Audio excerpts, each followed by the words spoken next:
पाकिस्तान के economic fundamentals मजबूत होते नजर आ रहे हैं। पिछले एक साल में इन्फ्लेशन यानी महंगाई में 6 गुना कमी आई है। इंटरेस्ट रेट में 100% कमी आई है। स्टेट बैंक के फॉरेन रिजर्व्स अपने लोस से 3 गुना बढ़ चुके हैं। करंट अकाउंट $1.19 बिलियन सरप्लस हो गया। ये पाकिस्तान की तारीख में सबसे बड़ा माहाना करंट अकाउंट सरप्लस था। पिछले 15 महीनों से डॉलर 278 से 281 के दरमियान स्टेबल है। पाकिस्तान की रेमिटेंसेस 33% इजाफे से $28 बिलियन हो चुकी है। पाकिस्तान स्टॉक एक्सचेंज के इंडेक्स में 56% इजाफा देख चुके हैं। पावर टैरिफ में 20% कमी आ चुकी है। जबकि इंटरनेशनल मार्केट में कम होती ऑयल प्राइसेस से तो पाकिस्तान की इंपोर्ट बेस्ड इकोनॉमी की लॉटरी लग गई है। तकरीबन $60 के करीब ही ऑयल की प्राइस रहेगी अगले कुछ महीनों के लिए, तो इसकी वजह से बड़ा सपोर्ट रहेगा। वो जो एलएसएम की ग्रोथ में जो कमी है वो जाहिर है मॉनेटरी पॉलिसी के डिसीजन की वजह से उसमें ज़रा हेल्प मिलेगी और हमें इंडस्ट्रियल एक्टिविटी नज़र आएगी। और ये इंडस्ट्रियल एक्टिविटी बहुत ही इंपॉर्टेंट है हमारी जीडीपी ग्रोथ के लिए। बेहतरी के आसार कहीं आपको जहाँ जहाँ ग्रीन शूट्स नज़र आ रहे हो वो क्या एरियाज हैं? अगले साल में एग्रीकल्चर सेक्टर की अगर हम 3.5-3.5% की अगर हम ग्रोथ लगाएं तो हमें ओवरऑल बेहतरी नज़र आएगी। और इसके अलावा सर्विसेज सेक्टर और मैन्युफैक्चरिंग सेक्टर में मुझे लगता है कि अच्छी खासी इंप्रूवमेंट की जगह है। आगे जो बिजनेस सेंटिमेंट्स हैं और मैन्युफैक्चरिंग जो सेक्टर है वो मुझे लगता है कि उसको एक बहुत बड़ा एक सपोर्ट मिला है। सीमेंट के, स्टील के, ऑटोज के सारे सेक्टर्स की यूटिलाइजेशन लेवल जो है वो बेहतर होंगे। तमाम बिजनेस के लिए, इकोनॉमी के लिए कंसर्न वाली बात होती है कि आपके बॉर्डर्स पे एक ऐसी सिचुएशन हो जो वॉर लाइक सिचुएशन है। ओवरऑल क्या सेंस है इस वक्त मार्केट का इस हवाले से? मुझे तो ऐसा लगता है कि जो बिजनेस कम्युनिटी है और जो इन्वेस्टर्स हैं वो इसको ज़्यादा इंपॉर्टेंस नहीं दे रहे, जिसकी वजह से आप देखें कि मार्केट ने इतना इम्पैक्ट नहीं लिया और मार्केट ज़्यादा इकोनॉमिक मेजर्स पे इम्पैक्ट ले रही है। आप ये भी देख लें कि मॉनेटरी पॉलिसी का अनाउंसमेंट भी जो है बड़ा बोल्ड और बड़ा कमेंडेबल अनाउंसमेंट हुआ।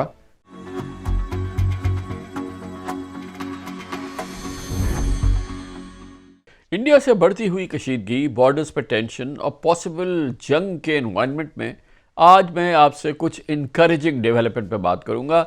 जंग वगैरह के इम्कानात को एक तरफ रखते हैं, वो है पाकिस्तान की ओवरऑल इकोनॉमी में रिकॉर्ड बेहतरी के हवाले से। आईएमएफ के प्रोग्राम में रहते हुए पाकिस्तान के फाइनेंशियल स्ट्रक्चर के तकरीबन तमाम इंडिकेटर्स आजकल एक नई कमिटमेंट, एक नई स्ट्रैटेजी और एक नए इकोनॉमिक डिसिप्लिन की गवाही दे रहे हैं। पाकिस्तान के इकोनॉमिक फंडामेंटल्स मजबूत होते नजर आ रहे हैं। पिछले एक साल में इन्फ्लेशन यानी महंगाई में 6 गुना कमी आई है। इंटरेस्ट रेट में 100% कमी आई है। स्टेट बैंक के फॉरेन रिजर्व्स अपने लोस से 3 टाइम्स बढ़ चुके हैं, 3 गुना बढ़ चुके हैं। पावर टैरिफ में 20% कमी आ चुकी है। जबकि इंटरनेशनल मार्केट में कम होती ऑयल प्राइसेस से तो पाकिस्तान की इंपोर्ट बेस्ड इकोनॉमी की लॉटरी लग गई है। हमें मानना पड़ेगा कि आज में 2025 में पाकिस्तान की इकोनॉमी पिछले 8 साल यानी कम से कम 2018 के बाद पहली बार रिमार्केबल इकोनॉमिक माइलस्टोन तक पहुंचती नजर आ रही है। रिमार्केबल इकोनॉमिक रिकवरी हो रही है। पाकिस्तान के मेजर इकोनॉमिक ब्रेक थ्रू पर मैं सिर्फ लफाजी नहीं या वर्बोसिटी नहीं कर रहा, बल्कि आपको डेटा की मदद से ये समझाने की कोशिश करूंगा कि पाकिस्तान की इकोनॉमिक कंडीशन आज तकरीबन 8 साल बाद वाकई बहुत बेहतर हो चुकी है। इस पर हम एक्सपर्ट ओपिनियन भी लेंगे, लेकिन ये सब जानने के लिए आपको मेरे साथ इस वीलॉग के एंड तक रहना होगा और कमेंट सेक्शन में अपनी राय से आगाह भी करना होगा और बताना होगा कि वो कौन कौन से सेक्टर्स हैं जहां अब भी बेहतरी की बहुत गुंजाइश बाकी है। चले मैं आपको समझाता हूं कि किस तरह पाकिस्तान की इकोनॉमी का करंट स्टेटस बेहतरी और प्रोग्रेस की जाने बढ़ रहा है। क्या ये वीडियो आपको अच्छी लगी? अभी सब्सक्राइब करें और बेल आइकन पे क्लिक करें। तो फिर अपनी बात शुरू करते हैं क्रूड ऑयल की कीमत से, यानी कि इंटरनेशनल मार्केट में ऑयल की कीमत, पेट्रोल डीजल के हवाले से जो कीमतों की पोजीशन है, जो यकीनन अब पाकिस्तान के लिए एक नेमत खुदाबंदी या किसी लॉटरी से कम नहीं। आज 6 मई 2025 को इंटरनेशनल मार्केट में ब्रेंट की कीमत $60 पर बैरल है, जो एक साल पहले मई 2024 में $90 पर बैरल थी। सिर्फ 3 साल पहले मई 2022 में तो $110 पर बैरल तक पहुंच चुकी थी। 2024 में पाकिस्तान ने $17 बिलियन की ऑयल इंपोर्ट्स की, जबकि इस साल ऑयल इंपोर्ट्स बिल में $6 बिलियन तक कमी का इम्कान है, जो यकीनन पाकिस्तान के लिए, जैसे मैंने अर्ज किया, एक लॉटरी से कम नहीं होगा। ये पाकिस्तान के लिए बहुत बड़ी सेविंग होगी, जिससे फिस्कल प्रेशर कम होगा, एनर्जी सब्सिडीज में कमी आएगी और सर्कुलर डेट भी कम होने की तवक्को है। अब बात करते हैं एक आम आदमी के मसले की, यानी कि इन्फ्लेशन या महंगाई की, जिसमें ज़बरदस्त कमी आ रही है। इस साल अब तक एवरेज इन्फ्लेशन सिर्फ 4.8% रही, जबकि पिछले साल ये 28% थी। ये आपको समझाने की ज़रूरत है कि जो इन्फ्लेशन में कमी की हम बात करते हैं, आप हैरान हो रहे होंगे कि ये 3 गुना तो कम नहीं हुई है, ये कैसे ये कहा जा रहा है। एक्चुअली ये शरह होती है जो ये बताती है कि महंगाई अब उस शरह से बढ़ नहीं रही जैसे इससे पहले बढ़ रही थी, और इस तरह से ये महंगाई की बढ़ने की रफ्तार जो थी वो बहुत मुनासिब रही, और वो बढ़ी नहीं, बिल्कुल महंगाई बढ़ी नहीं है। इस लिहाज से ये जो महंगाई बढ़ी वो अब सिर्फ 4-5% है, जो कि एक मामूल का अमल है। गोया कि अगर ये महंगाई बढ़ती रहती तो हालात 100% काबू से बाहर हो चुके होते। बहरहाल अहम बात यह है कि इन्फ्लेशन कम होने के फंडामेंटल्स भी बिल्कुल सॉलिड हैं। मिसाल के तौर पे एनर्जी रेट कम हुए हैं, पाकिस्तानी रुपया स्टेबलाइज है, गंदम, सब्जी और फलों की कीमतें आप देख रहे हैं कम हुई हैं, कई जगहों पर फूड प्राइसेस को कंट्रोल भी किया गया है। स्टेट बैंक के मुताबिक नेक्स्ट फिस्कल ईयर में इन्फ्लेशन रेट 5 से 6% रहने की तवक्को है, यानी महंगाई फिर भी काबू में रहेगी। फ्यूल कॉस्ट में कमी की वजह से बिजली का डोमेस्टिक यूनिट 7 रुपए कम भी हुआ है। घरेलू सार्फिन को भी रिलीफ मिलना शुरू हुआ है, जबकि इंडस्ट्रियल टैरिफ तो 20% तक कम हुआ है। LNG, कोल और रिन्यूएबल एनर्जी की कॉस्ट मजीद कम होने से पावर टैरिफ मजीद कम हो सकता है। कमेंट सेक्शन में आप ये भी ज़रूर शेयर कीजिएगा कि आप इस माह आपका बिजली का बिल कितना कम आया। महंगाई कम होने से स्टेट बैंक को मॉनेटरी पॉलिसी में इंटरेस्ट रेट कम करने का पूरा रूम मिला, पूरा जगह मिली, और कल ही मॉनेटरी पॉलिसी कमेटी ने इसी वजह से पॉलिसी रेट में 100 बेसिस पॉइंट यानी 1% कम कर दिया, जबकि मार्केट 50 बेसिस पॉइंट या शरही सूद में ½ कमी की तवक्को कर रही थी। हैरानकुन बात यह है कि सिर्फ एक साल पहले इंटरेस्ट रेट 22% था, जो अब आधा होकर 11% रह गया है। आज 6 माह के लिए काइबोर रेट यानी 12.08% से 64 बेसिस पॉइंट कम होकर 11.44% हो गया, यानी कारोबार जिस रेट पे क्रेडिट हासिल करता है, अब उसमें मज़ीद और बहुत ही सिग्निफिकेंट कमी आ गई है।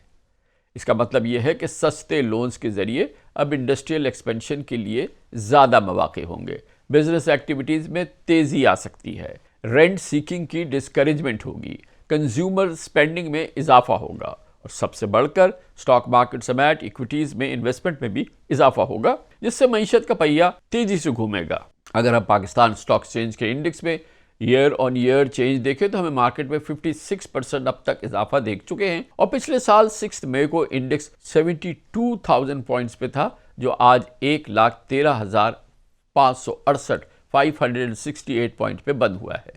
पिछले महीने इंडेक्स ने ऑल टाइम हाई 1,20,000 पॉइंट्स को भी क्रॉस किया था। अब बात करते हैं डॉलर के मुकाबले में पाकिस्तानी रुपए की वैल्यू की।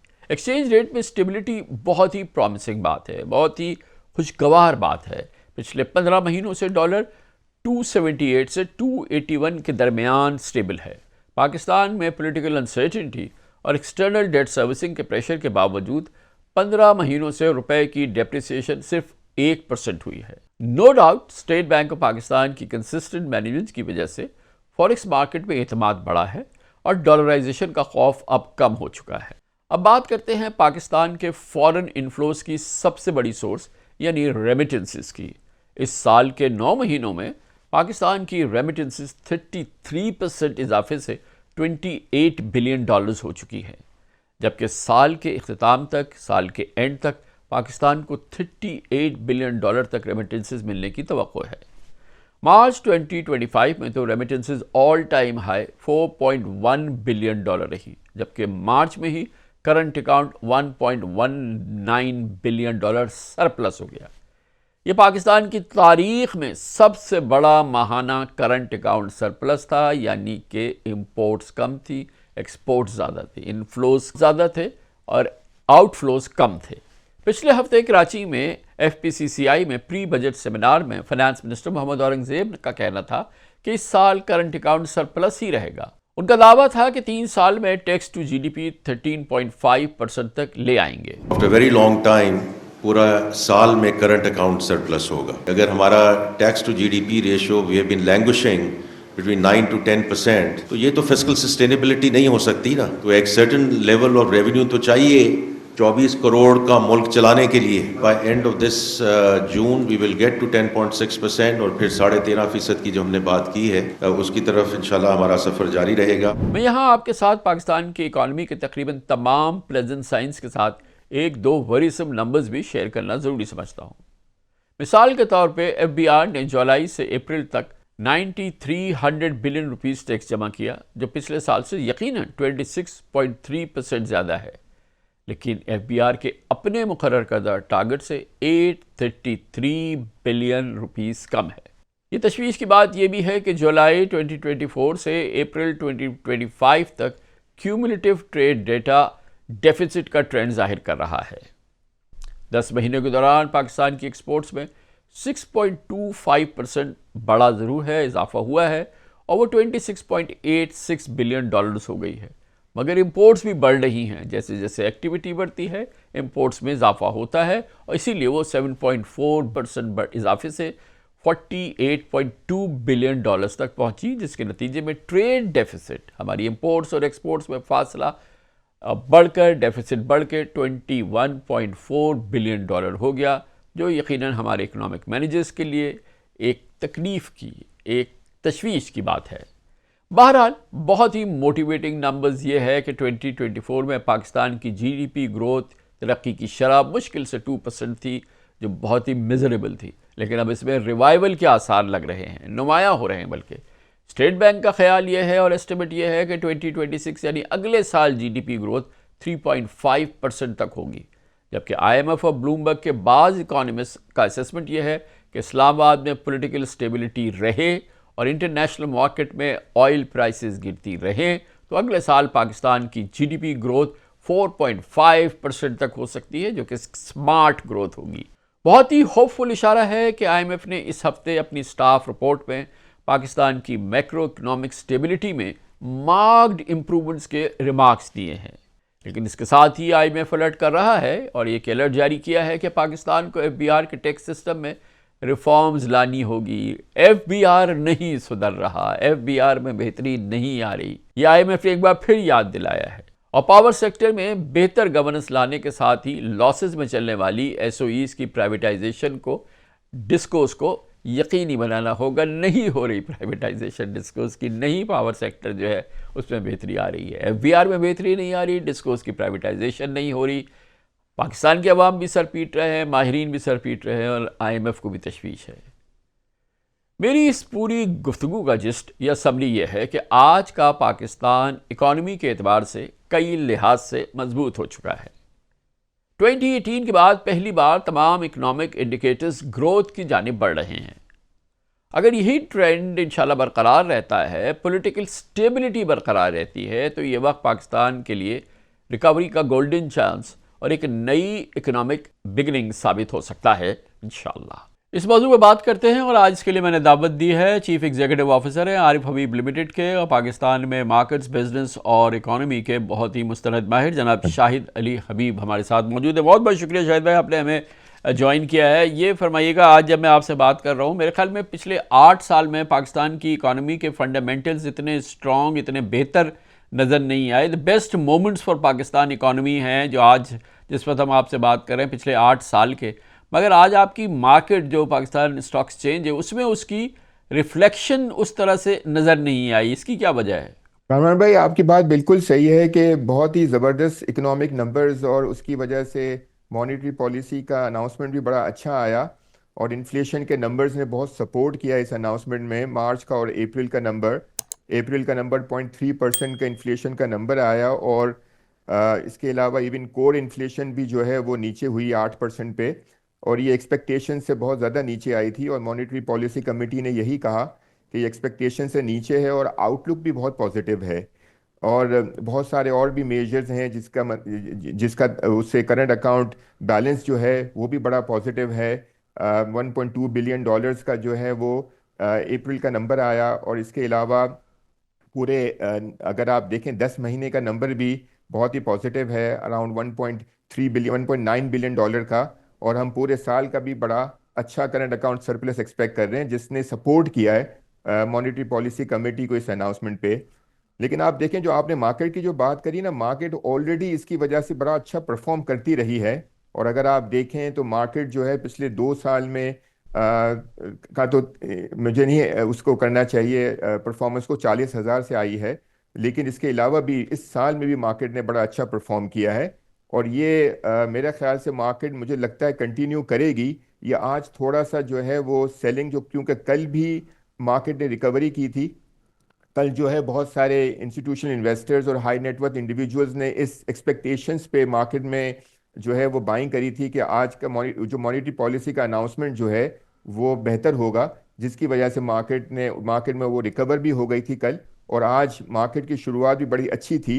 लेकिन मुझे लगता है कि क्योंकि इंस्टीट्यूशनल इन्वेस्टर्स की पार्टिसिपेशन नहीं थी आज बाइंग में, जिसकी वजह से कुछ जो लेवरेज इन्वेस्टर्स थे उन्होंने अपनी पोजीशंस को ऑफलोड किया। लेकिन शायद भाई बहरहाल ये तो खैर ठीक है, टेक्निकल चीज़ मार्केट में ये कम ज़्यादा और इस तरह की मूवमेंट्स तो एक नॉर्मल चीज़ है, मार्केट का हिस्सा है। लेकिन ये जिस नंबर्स की हम बात कर रहे हैं, जिसकी अभी मैंने तफसील दी, आपने भी उसका थोड़ा जिक्र किया, चाहे वो इन्फ्लेशन है, चाहे वो इंटरेस्ट रेट है, चाहे वो एक्सचेंज रेट है, चाहे वो एनर्जी प्राइसेस है, और फिर सबसे बड़ी बात ये कि जो कमोडिटी प्राइसेस कम हुई हैं, जो कि बहुत ही ज़बरदस्त कमी आई है ऑयल प्राइसेस के अंदर। और ये ओवरऑल जो सिनेरियो बना रही है, जो कि हमारे जो फंडामेंटल्स या रिकवरी का जो प्रोसेस चल रहा है उसको बहुत ज़बरदस्त सपोर्ट करेगी। तो डाउन द रोड पाकिस्तान की इकॉनमी के लिए, बिज़नेस के लिए और सच मार्केट के लिए तो साल के मज़ीद जो ये अगले 7 महीने हैं और आगे तो काफ़ी बेहतर नज़र आ रहा है। आप बिल्कुल सही कह रहे हैं कि जो ऑयल प्राइस में जो कमी हुई है, और कल जो मंडे को जो कमी हुई थी, उसने भी एक बहुत बड़ा एक सपोर्ट किया है इस डिसीशन में। और ये तकरीबन 12% जो है वो ऑयल की प्राइस कम हुई है पिछले 15-20 दिन के अंदर। और ये आगे और लगता है, और आउटलुक भी यही है कि तकरीबन $60 के करीब ही ऑयल की प्राइस रहेगी अगले कुछ महीनों के लिए। तो इसकी वजह से बड़ा सपोर्ट रहेगा। वो जो एलएसएम की ग्रोथ में जो कमी है, वो जाहिर है मॉनेटरी पॉलिसी के डिसीजन की वजह से उसमें ज़रा हेल्प मिलेगी, और हमें इंडस्ट्रियल एक्टिविटी नज़र आएगी। और ये इंडस्ट्रियल एक्टिविटी बहुत ही इंपॉर्टेंट है हमारी जीडीपी ग्रोथ के लिए। और मुझे लगता है कि आगे जो बिजनेस सेंटिमेंट्स हैं और जो मैन्युफैक्चरिंग जो सेक्टर है, वो मुझे लगता है कि उसको एक बहुत बड़ा एक सपोर्ट मिला है। और ये इंशाल्लाह आगे हमारी जो यूटिलाइजेशन लेवल्स जो हैं, अगर आप देखें सीमेंट के, स्टील के, ऑटोज़ में थोड़ी बेहतर हो रही है यूटिलाइजेशन लेवल। मुझे लगता है कि इन सारे सेक्टर्स की यूटिलाइजेशन लेवल जो है वो बेहतर होंगे, और ये अल्टीमेटली इम्पैक्ट करेगा हमारी जीडीपी ग्रोथ में। क्योंकि फर्स्ट क्वार्टर और सेकंड क्वार्टर का जीडीपी ग्रोथ का नंबर इतना कोई बहुत ज़्यादा पॉजिटिव नहीं है। 1.3% का फर्स्ट क्वार्टर का था, 1.7% का सेकंड क्वार्टर का था। और हम पूरे साल का एक्सपेक्टेशन जो है वो तकरीबन 2.5 से 3% के दरमियान एक्सपेक्ट कर रहे हैं। तो हमें लगता है कि थर्ड क्वार्टर और फोर्थ क्वार्टर के नंबर्स बड़े अच्छे होंगे, और आगे भी FY26 में ये नंबर्स बड़े अच्छे होंगे, जिसकी वजह से हमें जीडीपी ग्रोथ में थोड़ी सी कुशन मिलेगा और थोड़ा सपोर्ट मिलेगा। क्योंकि अभी हमने बड़ा कंसोलिडेशन का फेस कर लिया, और आगे भी इंशाल्लाह थोड़ा मैनेज कंसोलिडेशन रहेगा। लेकिन जीडीपी ग्रोथ बहुत ज़रूरी है हमारी इकोनॉमी के लिए। और हम अगर ये 2.5-3% से 3.5-4% तक अगर हम पहुंच जाते हैं अगले साल, तो ये हमारे लिए बहुत ज़्यादा खुशाइंद होगा और हमारी तरक्की के लिए बहुत ज़्यादा इम्पोर्टेंट होगा। तो इसमें जाहिर है कि ये तो स्टेट बैंक का एस्टिमेट यही है 3.5 का इंशाल्लाह अगले साल के आखिर तक। जबकि कुछ इकोनॉमिस्ट ब्लूमबर्ग वगैरह में भी कहते हैं कि अगर स्टेबिलिटी रहती है ओवरऑल और यही पेस रहती है कंसोलिडेशन की, तो हम 4.5 वगैरह के करीब भी टच कर सकते हैं। मगर एनीवेज 3.5 से 4.5 बेहतरी के आसार कहीं आपको जहाँ जहाँ जो नज़र आ रही हों, जो कि कोपले फूट रही हों, जहाँ पर यानी ग्रीन शूट्स नज़र आ रहे हों, वो क्या एरियाज़ हैं शाहिद भाई? देखें कामरान भाई, जो इस साल में जो हमने जो एग्रीकल्चर सेक्टर की जो परफॉर्मेंस देखी ना, वो बहुत बड़ा एक उसने इम्पैक्ट किया है हमारी जीडीपी ग्रोथ में। सिर्फ 0.2% की एग्रीकल्चर की ग्रोथ हुई, जिसकी वजह से ओवरऑल जीडीपी ग्रोथ में कमी हुई है इस दफ़ा। तो हमें लगता है कि ये अगले साल में एग्रीकल्चर सेक्टर की अगर हम 3.5-3.5% की अगर हम ग्रोथ लगाएं तो हमें ओवरऑल बेहतरी नज़र आएगी। और इसके अलावा सर्विसेज सेक्टर और मैन्युफैक्चरिंग सेक्टर में मुझे लगता है कि अच्छी खासी इम्प्रूवमेंट की जगह है। अगर हम लार्ज सेक्टर की बात करें, अगर हम कंज्यूमर सेक्टर हो गया, सीमेंट सेक्टर हो गया, स्टील हो गया, क्योंकि ये इनका ताल्लुक इंटरेस्ट रेट इन्वायरमेंट से है। और ये पॉजिटिव इंटरेस्ट रेट इन्वायरमेंट होने की वजह से मुझे लगता है कि यूटिलाइजेशन लेवल जो 50% से भी कम पे है, वो मेरे ख्याल से 75-80% का यूटिलाइजेशन लेवल हो जाएगा। और जो कि ऑटो सेक्टर में तो नज़र आ रहा है, ऑटो सेक्टर जो है वो 65-70 के यूटिलाइजेशन लेवल पे आ गया है। तो मुझे लगता है कि मैन्युफैक्चरिंग साइड पे थोड़ी सी इम्प्रूवमेंट होगी। सर्विसेज साइड ने तो इस दफ़ा भी अच्छा परफॉर्म किया है, और अगला भी मुझे लगता है कि बेहतर परफॉर्मेंस होगी। और एग्रीकल्चर दोबारा से रिवाइव होना शुरू होगा।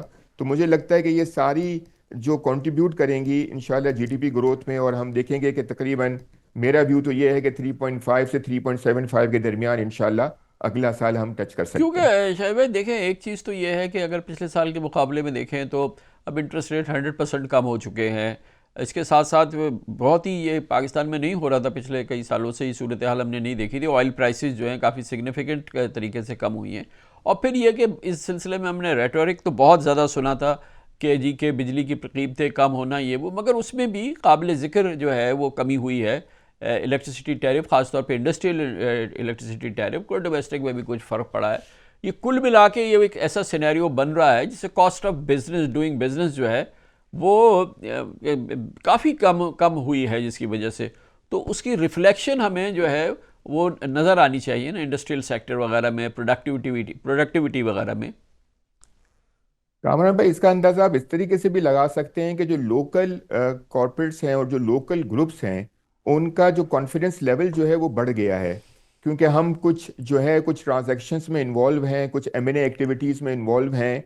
और उसमें जो पिछले साल का सेंटिमेंट था और जो अब का सेंटिमेंट है, उसमें अच्छा खासा फ़र्क नज़र आ रहा है। और बहुत ही बड़ी बड़ी ट्रांजैक्शंस में बहुत ही अच्छे ग्रुप्स जो हैं, जो लोकल ब्लू चिप ग्रुप्स हैं, वो पार्टिसिपेट कर रहे हैं। इसका मतलब ये है कि उनका confidence level in the business environment of Pakistan वो बहुत ज़्यादा इम्प्रूव हो गया है। और वो जब लोकल बिजनेसेस जब उनका जब सेंटिमेंट इम्प्रूव होता है, तो जॉइंट वेंचर पार्टनरशिप्स भी होती हैं, फॉरेनर्स भी उनके साथ मिलते हैं। तो हमें लगता है कि ये जो आपने एक तो बहुत ही इंपॉर्टेंट बात करी कि इलेक्ट्रिसिटी की प्राइस जो नीचे हुई, एनर्जी की प्राइस जो नीचे हुई है, जो कभी हमने देखी नहीं थी कि कभी रिवर्स भी होती है, वो रिवर्स भी हुई। और इसके अलावा overall cost of doing business because of interest charges भी अच्छा खासा जो है वो कम होने की वजह से बहुत बड़ा इम्पैक्ट हुआ है। तो बहुत सारे बिजनेसेस जो लॉसेस कर रहे थे, वो अच्छा खासा प्रॉफिट करने लग गए हैं, जिसका अंदाज़ा आपको क्वार्टरली परफॉर्मेंस से है। अगर आप पिछले 3 क्वार्टर की परफॉर्मेंस देखें तो ऑल दो उसमें तो डिक्लाइन है, लेकिन अब आगे जो आउटलुक्स हैं नज़र आ रहे हैं जो अगले क्वार्टर्स के, उसमें बहुत ज़्यादा इंप्रूवमेंट नज़र आ रही है। तो इसका सेंटिमेंट भी बहुत इंप्रूव हो गया है। कॉन्फिडेंस लेवल जो है वो बिजनेस ग्रुप का बहुत ज़्यादा इंप्रूव हो गया है, जिसकी मुझे मुझे इसकी वजह से मुझे लगता है कि आगे इंशाल्लाह जो है हमें हमें इसके सेंटिमेंट्स नज़र आएंगे बेहतर। तो ये जो पिछले, ये तो हम आज नंबर्स की बात कर रहे हैं, लेकिन ये प्रोसेस है, एक ज़माना है पिछले 3-4 क्वार्टर में जिनको हमने देखा है, पिछले 2-3 खास तौर पे क्वार्टर्स के अंदर ये सारी चीज़ें हो रही थी जिसकी हम बात कर रहे हैं। शुरू में आपने कहा कि मार्केट इसको पहले फैक्टर भी कर चुकी है, जब भी तो 1,15,000 के करीब पे पहुंची हुई है। ये जो अर्निंग सीज़न रहा, जो अर्निंग्स आती रही, उसमें कितनी रिफ्लेक्शन आई इस बेहतरी की? देखें कामरान भाई, तकरीबन 9 महीने का 1200 बिलियन का जो है टोटल प्रॉफिट जो है वो हमारी लिस्टेड कंपनीज ने किया है। और उसमें ज़ाहिर है बैंकिंग सेक्टर की परफॉर्मेंस जो है तकरीबन 5% की इम्प्रूवमेंट हुई। ईएनपी सेक्टर में 24% की कमी हुई है, बिकॉज ऑयल की प्राइस नीचे आई है और उनके नंबर्स जो है प्रॉफिटेबिलिटी नंबर्स नीचे आए हैं। पावर सेक्टर में भी डिक्लाइन हुआ है, फर्टिलाइज़र सेक्टर में थोड़ा डिक्लाइन हुआ है। लेकिन हमें सीमेंट सेक्टर में ज़रा इम्प्रूवमेंट नज़र आई है, उनकी नंबर्स जो है वो बेहतर हो गए। और जो है तो ओवरऑल देखा जाए तो ओवरऑल -5 -6% है 9 महीने के numbers compare to last 9 month. लेकिन आगे जो लगता है हमें, क्योंकि अब ऑयल की प्राइस नीचे आ गई है, अब यहाँ से हमें लगता है कि सीमेंट भी बेहतर करेगा, ईएनपी सेक्टर भी जो है वो इस 9 महीने के मुकाबले में अच्छे नंबर्स आएंगे गोइंग फॉरवर्ड। और इंशाल्लाह सीमेंट सेक्टर और स्टील सेक्टर भी बेहतर हो सकता है because the interest rates are now at a very low level. और इसके अलावा जो है ओवरऑल जो है बैंकिंग सेक्टर जो है, कुछ बैंक जिन्होंने अच्छी पोजीशंस ली हुई थी, जिनके नेट इंटरेस्ट मार्जिन बहुत अच्छे हैं, वो कंटिन्यू करेंगे उनकी परफॉर्मेंस। और अदरवाइज दूसरे जो ओवरऑल बैंकिंग सेक्टर है वो कंसोलिडेट करने की कोशिश करेगा इस लेवल पे। तो अभी डाउन द रोड अब हम जिस जिस ज़माने की बात कर रहे हैं, क्योंकि अब हम टारगेट कर रहे हैं ग्रोथ को कम से कम 3 और 3.5% के करीब, जो कि सेंट्रल बैंक है, जो कि ज़्यादा ऑप्टिमिस्ट एस्टिमेट है अच्छे एक्सपर्ट्स का, वो कहते हैं 4-4.5% भी हो सकती है। तो ये जो आपकी मार्केट है, इसमें इसके आसार कहीं नज़र आए, आईपीओज़ वगैरह आएँ, क्योंकि इससे पहले चले वैल्यूएशंस नहीं थी और बहुत एक लैकलस्टर ज़माना गुजरा, फिर मगर अब पिछले 1 साल से तो बहुत बेहतर है और अब बेहतर है, ये इकानमी में बेहतर हो रही है। तो इसकी कहीं रिफ्लेक्शन नज़र आएगी? आप तो इस पे बड़ी इस पल्स पे आपके हाथ होते हैं, हमेशा उंगलियां होती हैं। जी जी जी, इसमें बिल्कुल रिफ्लेक्शन नज़र आएगी, क्योंकि जब आप देखेंगे कि FY 26 के नंबर जो हैं, जब 3.5 पौने 4% का जब ग्रोथ होगा, रियल जीडीपी ग्रोथ, और जो कंपनी के नंबर्स हैं इस दफ़ा, तो चलिए ठीक है, पूरे फाइनेंशियल ईयर में शायद थोड़ा कंसोलिडेशन हो जाएगा बिकॉज अभी 9 महीने के नंबर्स थोड़े से माइनस हैं। लेकिन मुझे लगता है कि FY 26 के नंबर्स जो हैं वो 13-14% की अर्निंग ग्रोथ जो है वो रिफ्लेक्ट कर सकता है। तो अगर आपकी 13-14% की अर्निंग ग्रोथ है और आपके प्राइस एंडिंग मल्टीपल अगर 6.25 के मल्टीपल चल रहे हैं, तो मुझे लगता है कि हमारा प्राइस एंडिंग मल्टीपल थोड़ा री रेट होना शुरू होगा, हम 7-7 टाइम्स की तरफ जाना शुरू होंगे। लेकिन अगर हमारी अर्निंग ग्रोथ भी हो गई और इसी मल्टीपल पे भी अगर हम रहते हैं, तो भी हमारी 13-15% की ग्रोथ होगी। लेकिन मुझे लगता है कि थोड़ी री रेटिंग फर्दर हो सकती है। दूसरा आईपीओज, डेफिनेटली आईपीओज, 3 आईपीओज इस साल हो गए जनवरी टू डेट, और हमें इसमें अच्छी पार्टिसिपेशन नज़र आई है। और मुझे लगता है कि गोइंग फॉरवर्ड भी इंशाल्लाह इस साल 7 से 8, 6 से 7 आईपीओज एटलीस्ट हो सकते हैं, बिकॉज वो पाइपलाइन में है। और मुझे लगता है कि जो इन्वेस्टर्स पार्टिसिपेशन भी बहुत अच्छी हो सकती है, बिकॉज इंटरेस्ट रेट इन्वायरमेंट नीचे है और बहुत ज़्यादा फंड्स जो है वो कन्वर्ट कर रहे हैं from fixed income to equities. अभी भी एसेट अंडर मैनेजमेंट जो म्यूचुअल फंड के पास जो है वो तकरीबन 9.5 पौने 10% जो है वो एक्विटीज़ के अंदर हैं। और किसी ज़माने में जब हमारा इंटरेस्ट रेट इन्वायरमेंट 8-8.5% का होता था, तो उस वक्त कोई 45% जो है वो इक्विटीज़ में होता था। तो हम अगर वहाँ तक ना भी पहुँचे और अगर हम सिर्फ और सिर्फ कन्वर्जन कर लें फ्रॉम 9.5% टू इवन 15%, तो भी बहुत बड़ा फंड जो है वो इक्विटीज़ के लिए एलोकेट हो जाएगा। जो इंश्योरेंस कंपनीज हैं वो भी एलोकेट कर सकती हैं। तो मुझे लगता है कि न न सिर्फ सेकेंडरी मार्केट परफॉर्म करेगी इसकी वजह से, बल्कि नए आईपीओज में भी अच्छी पार्टिसिपेशन होना शुरू हो जाएगी ये सारे इन्वेस्टर्स की तरफ से। शायद भाई, as I speak to you, budget is only एक फ्यू वीक्स अवे, मतलब अब 4-5 हफ्तों की बात है, 5-6। तो बजट से क्या एक्सपेक्टेशन है, क्या फियर्स हैं, क्या सेंस है मार्केट के अंदर?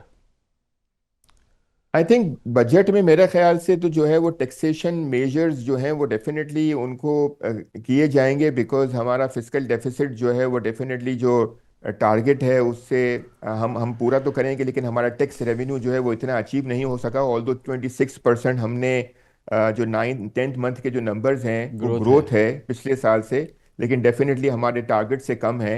और हम, मुझे लगता है कि ये नॉन टैक्स रेवेन्यूज से हम ब्रिज करने की कोशिश करेंगे, चाहे वो पेट्रोलियम डेवलपमेंट लेवी हो गया, स्टेट बैंक के रेवेन्यू भी, स्टेट बैंक के जो प्रॉफिट्स हैं वो भी रोल प्ले कर रहे हैं नॉन टैक्स की साइड पे। और हम अगर अपने एक्सपेंडिचर को कंट्रोल करने पे ज़्यादा तवज्जो दें, तो मुझे लगता है हम जो है वो बजट को अच्छा मैनेज कर सकते हैं। हम सिर्फ और सिर्फ टैक्सेस को बढ़ा के अगर करने जाएंगे, क्योंकि अब बहुत ज़्यादा टैक्सेस हो गए हैं हर सेक्टर के ऊपर, सुपर टैक्स भी जो है वो कंटिन्यूअस चल रहा है, और अभी कोई एक्सपेक्ट नहीं कर रहा है कि सुपर टैक्स हट जाएगा, क्योंकि अभी हमारी IMF की जो टैक्स की रिक्वायरमेंट है वो बहुत ज़्यादा है। तो मुझे लगता है कि अगर यही जो है वो कंटिन्यू रहता है टैक्सेशन, और एक्सपेंडिचर को ज़्यादा कंट्रोल करें और नॉन नॉन टैक्स रेवेन्यू के ऊपर ज़्यादा फोकस करें, और जो होलसेल और रिटेल सेक्टर को और एग्रीकल्चर सेक्टर को लाने की कोशिश करें जो टैक्स एम्बिट में नहीं है। और जो एग्रीकल्चर सेक्टर को लाया गया है प्रोविंसेस की तरफ से, लेकिन उसको सही तरीके से अगर हम इसको ले आएँ और थोड़े से रिटेल और होलसेलर्स के ऊपर अगर हम उसको लेके आएँ, हम वहाँ से उसको मीट करने की कोशिश करें, ना कि हम एग्जिस्टिंग सेक्टर्स के ऊपर ही फर्दर टैक्स लगाएं। तो मुझे लगता है कि वो हमें बल्कि ये कोशिश करनी चाहिए कि ईज ऑफ डूइंग बिजनेस और थोड़ा सा टैक्स रिलीफ के ऊपर करें, और दूसरे मेजर्स लें जो जो टैक्स नहीं देते उनको उनके ऊपर टैक्सेशन लगाया जाए। तो मेरा ख्याल से ये अगर हम काम करेंगे तो ये विन विन सिचुएशन हो जाएगी बजट के लिए भी, और ओवरऑल इन बिजनेस इन्वायरमेंट में बहुत अच्छी पेशरफ्त हो जाएगी। शायद साहब, अगेन अब जिस वक्त हम बात कर रहे हैं पिछले 3 हफ्तों से तकरीबन, ये एक तमाम बिज़नेस के लिए, इकानमी के लिए, किसी भी कंट्री के लिए के इन तमाम मामलात के लिए बड़ी एक कंसर्न वाली बात होती है कि आपके बॉर्डर्स पे एक ऐसी सिचुएशन हो जो वॉर लाइक सिचुएशन है, या बिल्कुल अगर आप पे इंडिया से आने वाली आवाज़ें सुने तो उसमें ऐसा लगता है कि जंग तो शुरू हो चुकी है वॉट एवर। लेकिन ये कि जो समझने वाले लोग हैं, पूरी दुनिया का जो रिएक्शन है, जो पूरा ग्लोबल रिएक्शन है, हर लिहाज से जो हम देख रहे हैं, एक आम ख्याल ये है कि कोई ऑल आउट वॉर नहीं होने जा रही, कोई इतना बड़ा कॉन्फ्लिक्ट नहीं होने जा रहा जिसमें ये दोनों न्यूक्लियर पावर्स जो हैं वो अल्टीमेट अपनी कैपेसिटी की तरफ बढ़े या नज़र आएँ। तो मगर ये माहौल बहरहाल मार्केट्स के लिए, बिज़नेस के लिए कोई साजगार नहीं होता। मगर इम्पॉर्टेंट बात जो मैंने नोटिस की है वो ये कि शायद इंडिया में ज़्यादा इस बात की आ गई है कि कोई बड़ी जंग नहीं होने वाली, कोई मेजर कॉन्फ्रंटेशन नहीं होने वाला, कोई बड़ा न्यूक्लियर क्लैश नहीं होने वाला, क्योंकि वहाँ स्टेक्स बहुत हाई है, हमसे 1000 गुना ज़्यादा वहाँ है, और ट्रिलियन डॉलर से ज़्यादा मार्केट है, और सैकड़ों बिलियन डॉलर की फॉरेन डायरेक्ट इन्वेस्टमेंट है। ऐसे में तो इन्वेस्टर और तमाम फॉरेन इन्वेस्टर्स वो तो भागने लगते हैं अगर इस किस्म की कोई सिचुएशन हो, और क्योंकि शायद वहाँ पे बहुत अच्छी तरह से मार्केट को सबको पता है कि ऐसी जंग वगैरह है, कोई ऐसी चीज़ नहीं हो रही, इसलिए वहाँ काफ़ी बेहतर रही, बल्कि इन्फ्लोज भी आए हैं इसी दौरान। मगर हमारी मार्केट जो है वो अब स्टेबल हो गई है, ओवरऑल भी थी, मगर बीच में ऐसा लगा कि कुछ प्रेशर में आई, और कुछ जो है शायद यहाँ ज़्यादा ये सोचती कि भाई बड़ी जंग होने वाली है। ओवरऑल क्या सेंस है इस मार्केट का इस हवाले से? आई थिंक कामरान भाई, इसमें मीडिया को बहुत ही अच्छा, बहुत ही पॉजिटिव और बहुत ही सेंसिबल रोल प्ले करना होगा, क्योंकि डेफिनेटली जो ये जो इन्वायरमेंट जो है पूरा किया जाता है वो ज़ाहिर है मीडिया के थ्रू किया जाता है, और इसमें इंडिया का जो मीडिया है वो बहुत ज़्यादा इसकी हाइप क्रिएट करता है डेफिनेटली। और ज़ाहिर है इसमें अगर हम इस ये स्टेक्स तो बहुत ज़्यादा है इंडिया के, हमारे स्टेक्स तो बहुत कम है, हमारे पास फॉरेन डायरेक्ट इन्वेस्टमेंट बहुत ही कम है, पोर्टफोलियो इन्वेस्टमेंट 600-700 मिलियन डॉलर ही रह गई है। तो हमारे यहाँ जो है वो जो है ज़्यादा फॉरेन इन्वेस्टमेंट चाइना की तरफ से है, और हमारी ज़ाहिर है वो सऊदी और यूएई का इंटरेस्ट बहुत ज़्यादा हैं। लेकिन अगर हम देखें तो हमारे पास इतने स्टेक्स हमारे पास नहीं हैं जितने इंडिया के स्टेक्स हैं। तो जाहिर है इसमें तो बहुत ही रिस्पॉन्सिबल तरीके से जो है वो गवर्नमेंट को रोल प्ले करना पड़ेगा। और मुझे तो ऐसा लगता है कि जो बिजनेस कम्युनिटी है और जो इन्वेस्टर्स हैं वो इसको ज़्यादा इम्पोर्टेंस नहीं दे रहे, जिसकी वजह से आप देखें कि मार्केट ने इतना इम्पैक्ट नहीं लिया, और मार्केट ज़्यादा इकोनॉमिक मेजर्स पे इम्पैक्ट ले रही है। और आप ये भी देख लें कि मॉनेटरी पॉलिसी का अनाउंसमेंट भी जो है बड़ा बोल्ड और जी। बड़ा कमेंडेबल अनाउंसमेंट हुआ। तो उसमें भी जो है ओके, उन्होंने ज़रूर कहा कि मेजर्ड इन्होंने स्टांस लिया है, लेकिन फिर भी मुझे लगता है कि हम इतना ज़्यादा इतना ज़्यादा सीरियस लेने की ज़रूरत नहीं है, और हमें उम्मीद करनी चाहिए कि जो गवर्नमेंट्स हैं वो बहुत ही ज़्यादा रिस्पॉन्सिबल तरीके से इसको मैनेज करेंगी, और इसको बहुत ही अच्छे तरीके से इंशाल्लाह इसका कोई ना कोई रेजोल्यूशन हो मगर जाएगा। कोई एक्स्ट्राऑर्डिनरी मार्केट में तो इस किस्म की कोई भगदड़ या तशवीश या कंसर्न या कोई ऐसी सिचुएशन अब तो नहीं है। काफ़ी हद तक हमारे यहाँ भी मार्केट जो है वो स्टेबलाइज कर गई है ओवरऑल। जी जी बिल्कुल, हमारे यहाँ अच्छी खासी मार्केट जो है वो स्टेबलाइज कर गई है, और जो है मार्केट जो है वो ज़्यादातर ये देखना चाह रही है कि हमारे जो टैरिफ रिलेटेड इश्यूज हैं वो किस तरीके से जो है वो मैनेज होते हैं, और हम किस तरीके से अपने अपने एक्सपोर्ट्स को और इंपोर्ट्स को मैनेज कर सकेंगे। हमारी एक्सपोर्ट्स जो हैं क्या वो बढ़ेंगी, बिकॉज दूसरों के टैरिफ्स जो है वो भी ज़्यादा बढ़ रहे हैं। तो मेरा ख्याल से मार्केट ने वॉर रिलेटेड मेरे ख्याल से रिस्क को अच्छा खासा अवॉइड किया हुआ है। थैंक यू सो मच, बहुत बहुत शुक्रिया जनाब। Shahid Ali thank Habib you. हमारे साथ मौजूद थे, chief thank you so much. Executive officer Arif Habib limited.